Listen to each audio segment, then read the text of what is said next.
Last time we took the Haas IndyCar Series here to the Michigan International Speedway, we had an absolutely crazy race where we saw our points leader blow up and open the door to the championship battle going into the last race of the season. But things are going to be a little bit different here this time around. Of course, we are now around the midway point of the season. We just now crossed over into the second half of the 2025 Haas IndyCar Series season. This race in a bit of a different slot, but still definitely a pretty big race to win in this short time here on the schedule. It's quickly become one of the more prestigious races on the calendar. Definitely not close to the Indianapolis 250 by any means, but still, it's going to be a big race here today, and it would be a big win whoever goes to victory lane here today after 50 laps here in the Michigan 100, here at the Michigan International Speedway. What's going on, everybody? Caleb here, and welcome to the Michigan 100 here at the Michigan International Speedway, race 11 of 20 here on the 2025 Haas IndyCar Series season. And like I said, the first half of the season is in the books. The second half begins today, and it's definitely a crazy first half of the season. I'm really excited to see how the second half will go, because the grind for the championship really starts kicking into gear now once everybody, I guess, realizes, hey, we're into the second half of the season, so got to start going for it. And it's definitely been a really interesting championship fight up to this point, and really looking forward to seeing how it will develop. But yeah, this is definitely going to be a fun race here today from the Michigan International Speedway. Like I said last year, this racetrack played host to the penultimate race of the season, and it definitely gave us a lot of storylines going into the finale. But here it's the opener to the second half of the season, so we'll have to see if it'll maybe shake some things up. But one thing is definitely going to say for certain, it's going to be a great race here today from the Michigan International Speedway. And not calling this one alone, joining alongside me, we got Murray Papiani in the booth. Thank you so much for joining me on the call for this one. And yeah, this is definitely a very interesting racetrack, especially with these Indy cars. Of course, during the opening stages of the race, we might see a lot of swapping out for position, but as this race goes along, it's going to get harder and harder to pass. So the pit cycle and everything is really going to play a key factor into who we might see battling for this race win. So what do you expect maybe the strategies for these guys are? Maybe like somebody starting up towards the front compared to maybe someone starting towards the back of the field. Well, thanks for having me today, Caleb. It's a pleasure to be here. And yeah, no, I think the Indy 250 proved that you can win from anywhere in this field. So we'll have to see. You know, we could have a driver come all the way from the back to win, or we could have our pole sitter take the checkered flag. And we got a pretty wide fuel window here today. So, you know, a pretty wide pit stop window, I should say. So we'll have to see how the strategy plays out. Definitely be interesting to see how everything will play out. And yeah, like you said, we saw in the Indy 250 that the race winner can pretty much come from about anywhere. And, yeah, like I said, well, this race probably doesn't have as much prestige as the Indy 250 does. This is a race where you still really got to work for the race win, and it'll definitely be interesting to see who we will see going after this race win after 50 laps around the Michigan International Speedway. But really quickly, taking a look here at your point standings going into the second half of the season, following the Tootsie's Music City 125K from the Nashville Super Speedway. And a very interesting race that was. Kind of shook some things up, especially towards the top of the point standings. Zachary Fitzwater still holds on to the points lead, but John Andrews has jumped back up into second in points. He's now 15 points behind our points leader, Fitzwater. Brennan Wilmington still sits in third, 19 points back. Tanner Parton falls to fourth. After a pretty rough go at it, he's now 20 points behind Zachary Fitzwater. Ace Garcia, who won out at Nashville, comes in this race 53 points back. Bradley Bradshaw comes in 55. Then you got Braden Perez, 60 back. Dylan Matthews and Chris Reynolds tied there for 8th in points, 87 back. And rounding out your top 10, we've got the 49 of Angel Gutierrez coming in 93 points behind. And still kind of just like the last race out, the top 10 is everybody who is within 100 points of our points leader, Zachary Fitzwater. Could that change today? We'll just have to wait and see how it will all play out here after 50 laps around this 2-mile oval here in Brooklyn, Michigan. But that being said, I think it's about time we get these guys rolling here from Michigan International Speedway. And as they do, we'll take a quick look here at your starting lineup here for the Michigan 100. Here's the Michigan International Speedway starting on the pole position. You got the number 81 of Brad Stover, and he's starting alongside the number 1 of Audra Baranowski. At row 2, we have the 33 of Bibi Ruiz starting alongside the 07 there of Bradley Bradshaw. Row 3, you've got the number 79 of John Andrews starting alongside your reigning IndyCar Series champ Thomas Troxel. Row 4, got the 39 of Dylan Matthews starting alongside the 04 of Luna Lona, and rounding out your top 10, we have the number 99 of Max Anderson starting alongside the 75 of Justin Seidel. Race info will be on the bottom left-hand side of your screen, as well as the previous winners. We do have 2 previous winners of this race in the field, including Chris Reynolds and Noah Clifton. Have to see how they do here in today's race. But Murray, we got a strong field here today, and like you said, the winner could probably come from about anywhere. So who are you expecting to come home a winner here in the Michigan 100? Excuse me. I think John Andrews gets it done today. John Andrews definitely a very solid pick there for Otter Eye Motorsports. Of course, like I said, coming in this race second in points, has some good momentum going his way after an improved race at the Nashville Super Speedway, and looking to get things really back on track here in the second half of the season. Of course, he won the California 100 to open out the season, a pretty similar track in nature here to Michigan. He's got a good starting position. We'll just have to wait and see how it all goes down here after 50 laps around this racetrack. But here we go. The pace car is going to make the left-hand turn onto the pit lane, and it's going to be the 81 of Brad Stover and the 1 of Arja Baranowskis who's going to lead us into the tri-oval to the green flag. We're racing here from the Michigan 100 here from the Michigan International Speedway.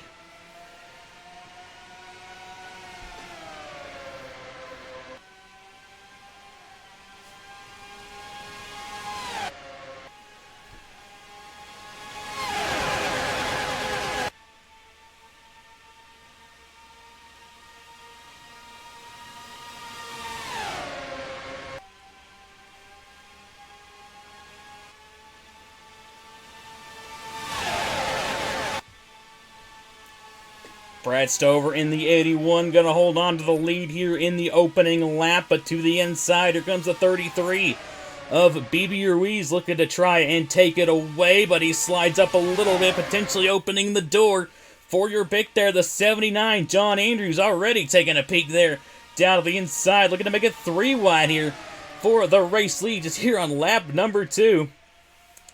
Like I said, it's going to be pretty early. It's going to be pretty easy to pass here in the opening stages of this race, but as it goes along, it's going to be harder and harder to pass. So really here in the opening laps is when you want to make your moves, put yourself up in a good position to once we get later in the race. And we're definitely seeing it now here in the opening laps as Max Anderson went really low on the racetrack, has to go onto the apron to bail out of it. Luckily, everybody keeps it straight for the time being, and now here comes the 39 of Dylan Matthews, looking to take the lead away here on lap number 3. Yeah, really racy here early on. We've already had a few lead changes, and it's only lap 3, but that was a great save going on the apron. The outside lane looks a bit more packed up than the inside, and you're seeing the big runs come from there, it seems right now. Definitely, yeah, the inside lane not as grippy as the outside lane, but of course it is the shorter way around the racetrack. So you often see guys try and go down there to make a pass, and it can work as long as you're careful with it. But now the inside lane's honestly kind of getting started. It's honestly kind of starting to form up here as we got 3 wide once again as Brad Stover looking to make his way back up towards the front. Carson Miller in the 86 Looks like he's now going to go to the race lead, coming to complete lap number 4. They're still 3 wide behind going into turn number 1. Looks like Dylan Matthews is going to have to bail out of that there on the outside lane. Brad Stover to the inside of Miller, looking to take the lead away once again. BB Ruiz in the 33 also looking to make their way back up here. Thomas Troxel in the 25 having a solid run here so far. And here comes some of your guys up there in the point standings. Tanner Parton, John Andrews, Zachary Fitzwater, all under a blanket at the moment.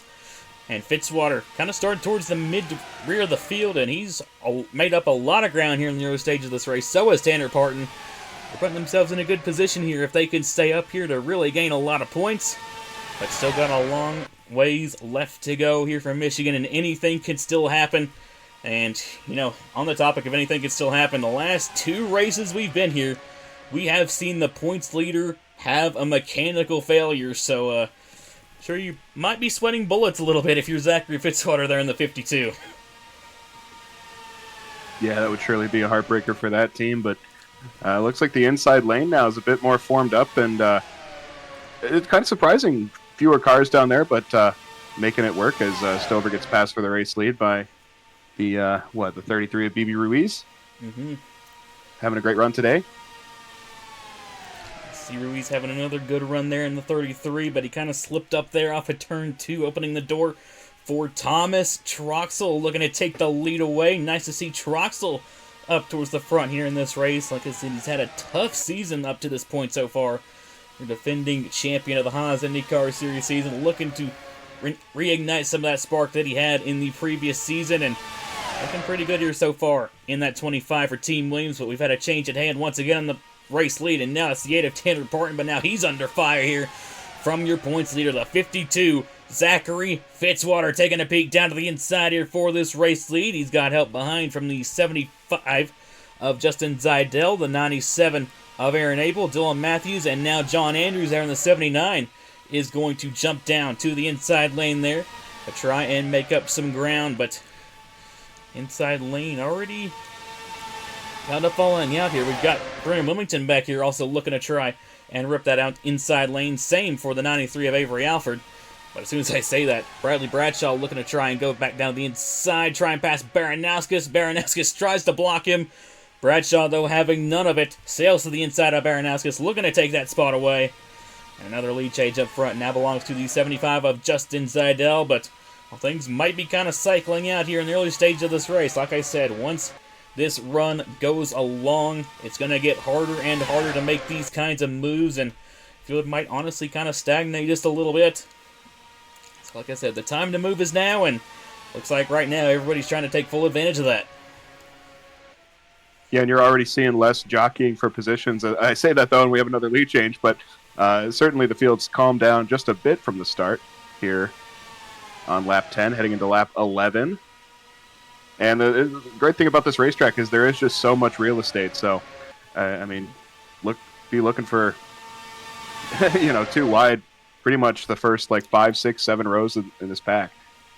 And it's leading some great racing. Definitely some great racing here so far from the Michigan International Speedway, and just about a fifth of the way through this race. Still got a lot more in store. And we have another lead change apparently in store as the 39 Dylan Matthews is going to go up to the race lead here, coming to complete lap number 11. We're side by side for second now between Andrews and Aaron Abel. Bradley Bradshaw looking to make it 3 wide on Brad Stover and Justin Zidell. A lot of these guys have calmed down, but Bradshaw having absolutely none of that. He looks to try and maybe even take it 3 wide for the lead, but John Andrews is going to slot in back at line. Audra Baranowskis is going to follow the 07 of Bradshaw to the inside. So is the 86 of Carson Miller, and you've also got the 8 of Tanner Parton there on the inside lane. We'll see if he maybe follows these guys through, or is he going to stick with the 81 of Brad Stover there in the middle. And it at least looks like for now he might do the latter. But Brad Stover is going to fall in line there behind Carson Miller as Bradshaw, with that aggressive move there, is now going to go to the race lead, but is now under fire from Baranowskis. Still a lot of changing hands up here towards the front, but you can definitely tell as this run goes along, they're getting a bit more calmer and calmer, to the point where we might not see as much moves at all, really. But still seeing a lot of movement here coming to lap number 14 as more cars try and jump down to the inside lane, including Aaron Abel, Thomas Troxel, and the 33 of BB Ruiz. Out front, I might say that things might be calming down, but we got 3 wide for the lead once again as here comes the 81 of Brad Stover looking to the inside.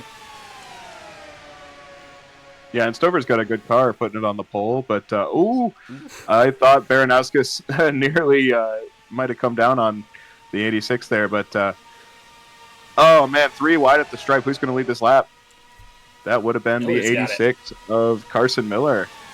So some pretty, we were just talking about this race calming down, but there is still some action out front. But as you can see, after I'd say the top 5, 6, 7, the entire field is just single file. So we'll have to see when, or if and when, the front pack does similar. Front pack already looking to try and start single filing out just a little bit. We still got a couple of cars here on the inside lane, including Tanner Parton, who's looking to go for the race lead here, coming to lap number 16. Bradley Bradshaw right in behind him, and then you got Troxel and Ruiz there trying to work together a couple of cars back. Yeah, towards the back, it is pretty much about all single file down, and it looks like we're kind of starting that process up here as well. John Andrews thought about maybe trying to go to the bottom there, but is going to slide back up behind Aaron Abel and in front of his Otter Island Motorsports teammate. Coming to lap number 17, you're going to have a swap again for the race lead as Bradley Bradshaw in the 07 looks to take it back, and Bradshaw was the points leader going into this very race last season and ended up blowing a motor. So I'm sure Bradshaw definitely has a chip on his shoulder after that one. And looking for his first win of the season, looking for his first win for Dracoan Racing Enterprises.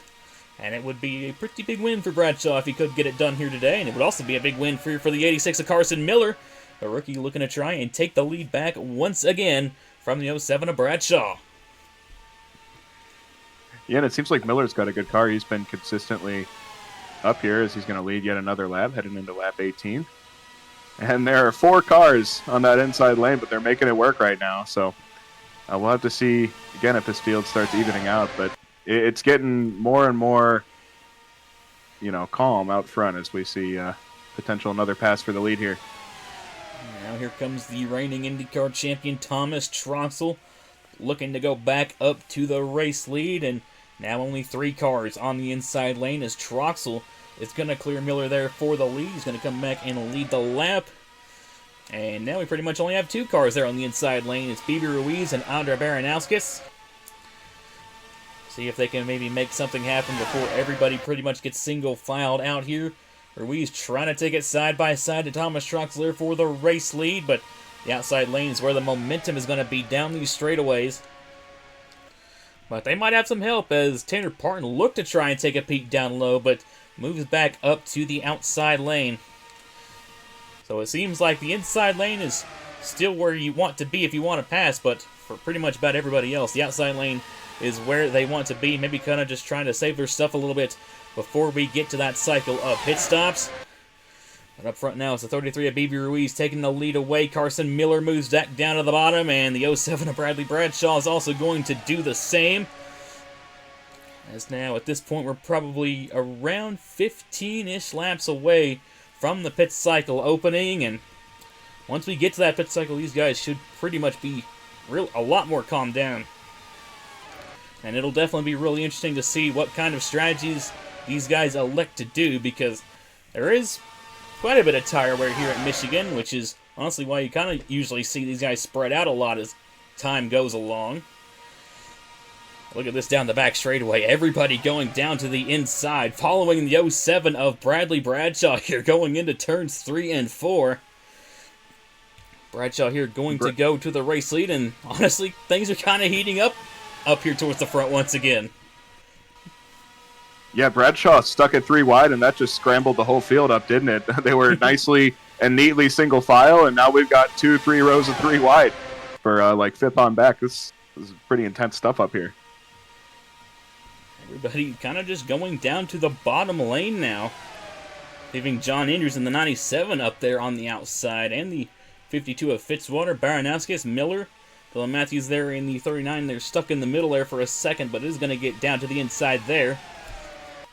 Tanner Parton retakes the lead away there from Bradley Bradshaw, and Looking through the field, it almost kind of seems like we're pretty much double file once again, almost throughout the entire field. Also, kind of an interesting change of events here from Michigan, and if they do end up staying like this by the time pit cycles come around, it's definitely going to be really interesting to watch, but we'll have to see here in a couple laps time where everybody does end up, but Brad Stover looking to end up here as the race leader as he takes it back once again. And like you kind of mentioned, we're kind of seeing a lot of strong cars kind of just stick up here towards the front, like Brad Stover, Tanner Parton, Bradley Bradshaw, Troxel, B.B. Ruiz, Carson Miller, Audra Baranowskis. We've seen those guys quite often towards the front of the field, and doesn't really seem like they're going away anytime soon, so those guys might definitely have some strong cars here and might be ones to watch out for, especially as we get into the later half of this run. Yeah, and it's mighty impressive at a track like Michigan that is so draft reliant and such a big pack race that, you know, somebody like Stover, who's the pole sitter, could be leading on lap 24. As I say that, Abel takes the lead in the 97. That very spiffy looking green and white automobile, but now he's under fire. Down the back straight, double file. Looked like they might poke it 3 wide, but maybe decided better of it. Interesting as Dylan Matthews in 39 now goes to the lead. Troxel looking to follow suit there in the 25. Now taking a peek down low. You got Justin Zeidel, Max Anderson, Duncan Ward, Bruno Diacomo, and the one of Baranowskis there in a line on the inside lane. Everyone else kind of single filing out once again. Still got some double file back here. You got Wilmington and Christian Vargas going at it. Potentially there with the 93 of Avery Alford as well in the mix. You've got Noah Clifton, Ace Garcia, Anthony Hernandez all kind of duking it out there towards the back of the field. Up front we got still quite a few rows here of double file as now Justin Zeidel looking to take his turn out towards the front. Especially in the early stages of this race is probably the closest thing I would say we have to a pack race here in the Haas IndyCar Series season. And at least right now, it's definitely not looking like it wants to let up, as now here comes the 99 of Max Anderson looking to try and have his turn out in the front. Will Anderson be able to take this lead away from Zeidel through 3 and 4? Looks like he will. Sliding up the track just a little bit. But yeah, no, Michigan definitely a pack racy type track here. Is, you know, just a little while ago we were talking about the field maybe settling down, single filing out, and we were dead wrong. Look at this. I don't think the field got that memo. As honestly, they look to be getting even more aggressive as now we have double file just about once again throughout at least most of the field. Those guys definitely being really aggressive. Everybody wants to win this race and definitely aren't afraid to show it as Duncan Ward in the 13 now goes to the race lead, coming to complete lap 28. Here comes the 41, Bruno Diacomo. You got the two Vision Motorsports cars lined up on the inside lane, looking to once again get back up here towards the front of the field. Same for the 33 Ruiz. In the 86 of Carson Miller there in a line on the inside. You've got one of the GRT Team Velocitar cars. That is Braden Perez, who's had a quietly good season up to this point. He's in the top 10 in the standings. So Perez looking for another good run here in the 83, as well as, how about this, Jay Knapp in the 23. Making himself known up here towards the front. Look, it's potentially make his way here up inside the top 10 as we start to close in here on that cycle of pit stops. Yeah, I was just about to mention they might start pitting here soon. Anytime between lap 30 and 40 as we're 3 wide again for the race lead. Oh my goodness. But yeah, Jay Knapp also having a great run here. Are they going to remain 3 wide through 3 and 4? Looks like they will. Just about. Oh, this is just very dicey for the race lead. It's what you love to see, though. Definitely some fun racing out here from Michigan, and it doesn't seem to be letting up anytime soon. And it's definitely going to be really interesting to see once we get to pit cycles what everybody is going to do, especially with everybody bunched up like this. Audra Baranowskis might have got up into the marbles there going into turn number 1 and lost quite a bit of ground there on the outside lane. Ruiz in the 33 now back out front, but here comes Carson Miller there once again. Braden Perez there in the 83. You got Christian Vargas there in the 00. Up here inside the top 5, you got Jay Knapp up here as well. Brendan Wilmington in the 98 is making his way up here through the field. Of course, Wilmington, your Indy 250 winner. We know he knows how to get it done, especially from the back of the field. Started last in that race. Won And now here he is once again trying to go from the back to the front. Not quite last, but still an impressive feat here out of the 98 of Brendan Wilmington, riding up here inside the top 10 as we close in, continuing to close in on that cycle of pit stops. And as I say that, here we go. Yep, got a couple of pitters. That would be, what, the 25 of Troxel and the 79 of John Andrews. Troxel and Andrews coming down here on lap number 33, and a little bit earlier than we might have expected, but guys should still be easily able to make it to the end of the race, and we'll have to see how the rest of the field responds, and I think we're seeing how they're responding right now, as here comes Vargas, Avery Alford, Wilmington, Noah Clifton coming in hot there in the 55, almost ran into the back of the 98 of Brendan Wilmington there. Logan Williams, Chris Reynolds, Dylan Matthews, Aaron Abel, and Angel Gutierrez also ducking into the pits. So got quite a few cars there, though, that stayed on the racetrack. And there goes the 25 of Troxel and the 79 of John Andrews.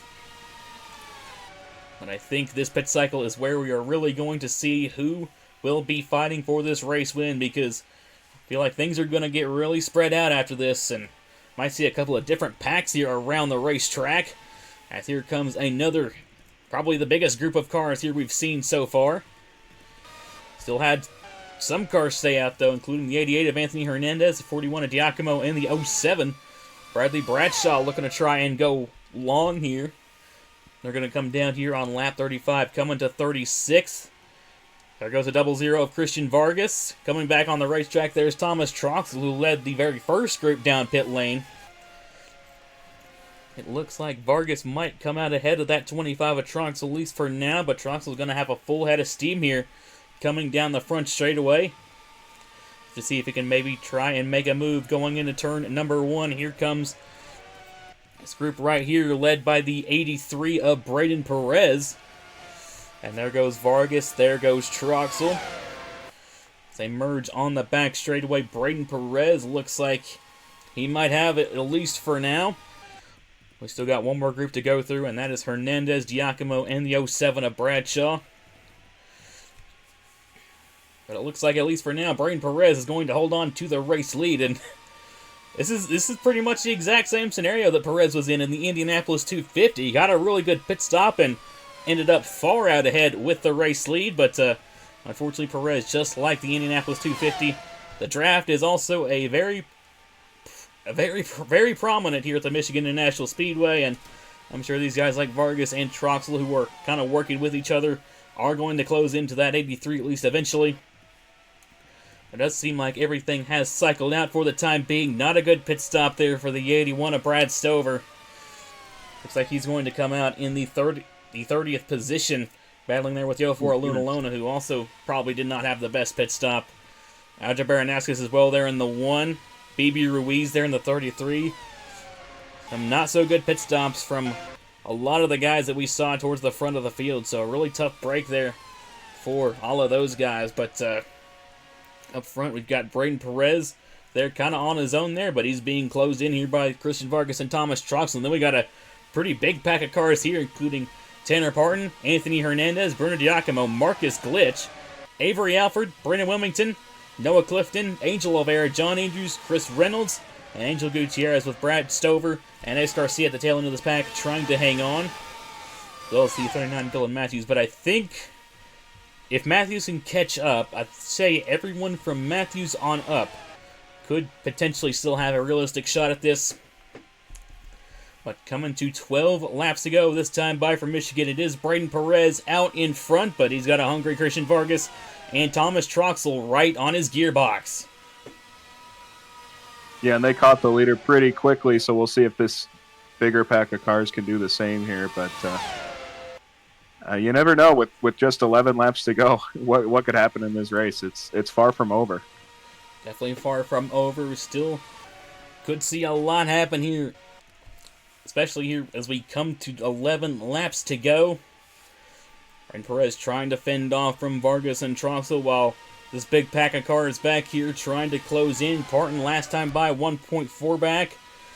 The gap actually honestly kind of stayed the same there. Kind of surprising because all these guys are kind of nose to tail with each other, and not really making any moves on each other, so these guys must really be going at it up here for the race lead, but if one of these guys tries to jump out of line, that's really going to benefit that pack back there, because that's really going to kind of slow these guys down a little bit.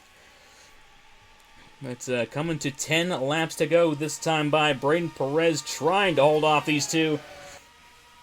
Can he do it? Yeah, you got to wonder at this point if Vargas and Troxler are just taking their time, just waiting to make the move, because once you make it, you know, we were talking about how it is very difficult to pass late in a run here. So maybe just saving their stuff and, you know, just trying to get it to the end before making that move. Definitely could be maybe waiting for the right moment, but the longer they wait, the more time is going to run dry. So honestly, kind of about balancing your time and your aggression. Like 9 laps to go here from Michigan. Top 3 all on each other, but still staying in line.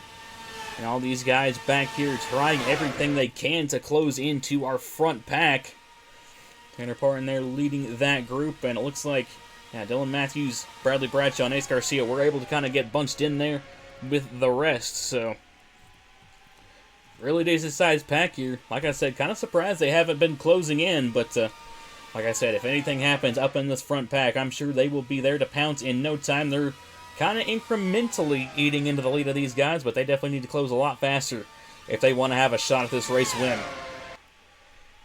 Yeah, they're certainly running out of time. They were 1.4 seconds, and they're still 1.4 seconds back. So, you know, with just, you know, several laps to go in this race, it's looking like a 3-horse race here unless things change.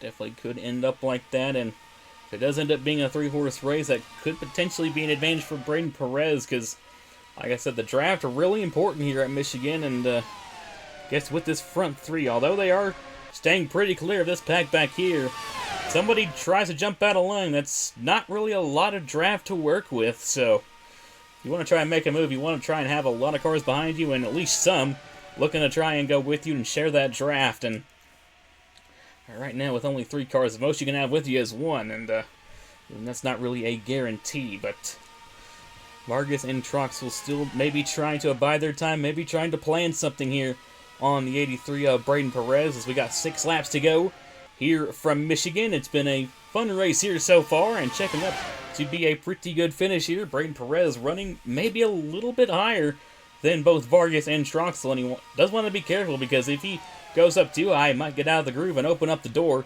for Vargas and Troxel to potentially get to the inside. Coming to 5 laps to go. Perez still doing a good job at holding on. Parton and the rest of these guys still trying to do everything they can to close in. They got the gap finally down to 1.3, but still they're just barely closing in ever so slightly. Looks like this is going to be a 3-horse race for the win. Is it going to be Perez, Christian Vargas, or Thomas Troxel, who's going to be going to victory lane here in the Michigan 100? Yeah, and these in second and third place still just biding their time. But again, as you said before, when is the right time to make the move? Because if you wait too late and it doesn't work out, well, then you're just giving that win over to Perez. You don't want to go too late. You don't want to go too early either, because if you do make the move too soon, it gives the car behind you more of an opportunity to try and clap back. Like I said, you really want to try and balance your time and aggression, but it's kind of hard to balance that when the time is running out. Coming to 3 laps to go this time by. Vargas trying to maybe take a peek there, looking for maybe some clean air there from behind the 83 of Braden Perez, and Thomas Troxel still there waiting in the wings in third, although I think Troxel at this point would just really like a good finish, and it looks like unless something crazy happens, he might be on track to get it here from Michigan, but still anything can happen. And coming to 2 laps to go this time by. Still 1.3 seconds behind is this pack. They gained a little bit more that time by than they have a lot of the previous laps, but I think at this point, unless they really start drawing these guys in like crazy, I think it might be too little too late. 2 to go here from the Michigan 100. Braden Perez looking to hang on. Christian Vargas looking to try and find a way by. And like I said, Thomas Troxel waiting in the wings. Could potentially be the decider to who ends up winning this race if Vargas does try and make a move. And Perez running that slightly higher line is giving me a little bit of anxiety. for that 83. But, we'll have to wait and see if he can hold on for just one more lap here at the Michigan International Speedway. I have to see. It seems to be working out for him for the time being, though. We'll have to see if it works for one more lap. White flag. 1 lap to go here in the Michigan 100 for Braden Perez, looking to bring it home for GRT Team Velocity. Of course, last season, Velocity was on the top of the world with Bradley Bradshaw and Luna Lona. Unfortunately, rebrand hasn't really been going that well for them. Perez has had a good season. Williams has had his fair share of struggles. But overall, they've been looking to go back to victory lane, and it looks like Braden Perez is finally going to do just that. Off of turn number 4, Braden Perez and GRT Team Velocity are winners here in the Michigan 100 from the Michigan International Speedway. It was a pretty interesting race. It was an interesting race indeed, and what a drive from Braden Perez. Held off Vargas and Thomas Troxel there at the end. A great drive from everybody here, especially inside this top 3 parting. And the rest of these guys did everything they could, but the top 3 were just too fast all linked up. And were able to honestly kind of hold a steady gap, considering it was 3 cars to a little bit more than 3, I would say. But just, man, what a drive out of the 83 of Braden Perez. Rolled the strategy game perfectly, got the lead, and was able to hang on to it. And drive to the win here at the Michigan International Speedway. Like you said, a very interesting race, but a very fun race here from the Michigan International Speedway. And taking a look here over your official results here from the Michigan 100, it is Braden Perez going to victory lane for GRT Team Velocity and Matt Tuck. I know he's definitely going to be happy about that one. Christian Vargas with a good run comes home in second, and Thomas Troxel rounds out your podium. Really nice to see Troxel back up there on the podium. Tanner Parton with a good run comes home in the 4th position. Anthony Hernandez comes home 5th. 6th will be Bruno Giacomo. Marcus Glitch comes home in 7th. A good run there for Marcus Glitch. He started pretty much about all the way in the back of the field. Recovers for the 7th position. Avery Alford comes home in 8th. Wilmington 9th. And Noah Clifton, your winner at this race last year, is going to bring it home there with a top 10 finish.